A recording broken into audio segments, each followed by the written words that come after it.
Hi, how's it going, good learners? I hope you are always healthy and happy. Welcome to EnglishForAll.id. Pada kesempatan kali ini, good learners, kita akan mempelajari structure section on TOEFL test, khususnya bagian S plus V agreement. Ayo kita mulai, good learners. Before we get any further, I will tell you the test overview of structure test on TOEFL. Jadi, good learners, structure test ini berlangsung selama 25 menit dan terdiri dari 40 soal nih, good learners. Dan juga terdapat dua bagian di dalamnya. Ada part A, itu gap filling items atau melengkapi suatu kalimat. Dan juga ada part B atau error recognition, di mana good learners kalian harus menganalisa atau mengidentifikasi kesalahan dari suatu kalimat, good learners, dari strukturnya. Oke, let's move. Nah, kira-kira nih good learners, S plus V ini itu maksudnya apa ya, good learners? Ada yang tahu? Coba kamu, ya kamu. Nah, kira-kira S dan V itu kepanjangan dari apa? Ya, betul. S itu adalah subject, while V itu adalah verb. Jadi, good learners, subject-verb agreement itu adalah keselarasan antara subject dan verb. Jadi, verb yang digunakan itu harus sesuai dengan subjeknya. Begitu juga subjeknya itu harus menyesuaikan dengan verbnya. Seperti itu. Oke. Nah, subject. Nah, kira-kira subject itu apa ya, good learners? Coba buka kamusnya. Ya, subject adalah, yes, based on Cambridge Advanced Dictionary 3rd edition, subject is the person, place, or thing, or idea that is doing or being something in a sentence. Jadi, good learners, subject itu bisa berupa orang, tempat, atau sesuatu atau benda, dan juga bisa juga sebuah ide dalam suatu kalimat, good learners. Nah, I will give you this picture. Nah, kenapa sih ada dia? Ya, ini Raisa. Do you know one of her song? Itu adalah pemeran utama, good learners. Nah, jadi subjek itu hubungannya ya dengan Raisa itu adalah pemeran utama. Jadi subjek adalah pemeran utama suatu kalimat yang mengendalikan verb atau memodifikasi verb, good learners. So, biar enggak lupa, good learners, ingat subjek, ingat Raisa ya. Nah, oke. Nah, good learners, subjek itu ada berupa-rupa, good learners. Ada berbagai macamnya. Ada noun atau kata benda. Contohnya seperti ini ya. The clover smells sweet. Nah, clover ini kata benda ya. Lalu ada pronoun atau kata ganti benda. Ada yang tahu pronoun itu apa aja? Ya, ada it, I, you, they, we ya. Nah, lalu ada clause atau klausa atau yes, terdiri dari noun dan verb itu adalah klausa, good learners. What they found surprised me. Ini clause ya, clause phrase. Dan ada gerund, good learners. Gerund itu adalah verb ing ya, verb bentuk ing yang menjadi menjadi kata benda atau noun. Itu contohnya adalah swimming is a good exercise. And then ada gerund phrase atau kepanjangan dari gerund tadi, good learners. Working 10 years in the office was enough. Nah, itu sebagai subject. Lalu ada infinitive. Nah, infinitive ini adalah to plus verb one ya. For example like this. To sleep in is a luxury. Lalu ada infinitive phrase. Nah, bedanya dengan infinitive ini adalah infinitive phrase ini lebih panjang. Ada beberapa yang memodifikasinya lagi. Seperti to be able to read is ya, very important. Nah, jadi itulah yang dimaksud dengan subject, good learners. Sekarang we will discuss about verb. Nah, secara harfiah atau literally, verb itu adalah kata kerja yang menunjukkan action ya. Ingat action, ingat Captain America ya, good learners. Nah, tapi nih good learners, for your information, kata kerja atau verb ini nggak selalu menunjukkan action.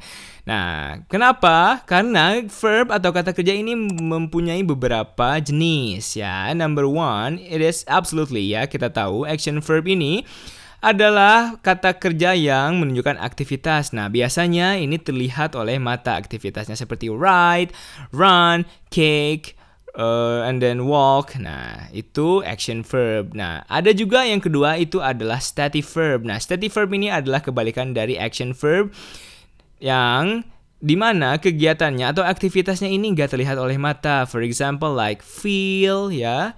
And then recognize. Nah, seperti itu good learners. Lalu ada auxiliary verb. Auxiliary verb ini adalah kata kerja yang mendukung atau mensupport kata kerja utama. For example like has, have, had, ya, had been, seperti itu. Lalu ada modal verb, di mana modal verb ini harus mengikuti kata kerja dasar, seperti itu. Lalu ada to be ya. To be itu adalah amis ya, is, was, were ya, seperti itu good learners. Okay, so talk about subject plus verb agreement. Ini nggak terlepas dari basic rule atau petunjuk utama. Nah, jadi good learners, petunjuk utamanya adalah singular subject needs singular verbs. Jadi nih, good learners, singular subject itu adalah subjek tunggal. Nah, contohnya adalah I, lalu nama orang biasanya. Nah, harus diikuti oleh singular verb juga atau kata kerja yang harus tunggal juga. Nah, biasanya kata kerjanya itu diakhiri oleh S. Contohnya seperti Mahri walks, Gagan cakes, Nanda writes. Nah, seperti itu good learners. Lalu nih plural subject itu adalah subjek jamak atau banyak nih good learners. Nah, biasanya subjek jamak atau plural subject ini diikuti oleh plural verbs juga atau kata kerja jamak juga. Nah, biasanya bedanya seperti tadi good learners. Kalau singular verb ini diikuti S, kalau plural verbs itu enggak. Jadi kayak misalkan we write, they need. Nah, seperti itu good learners.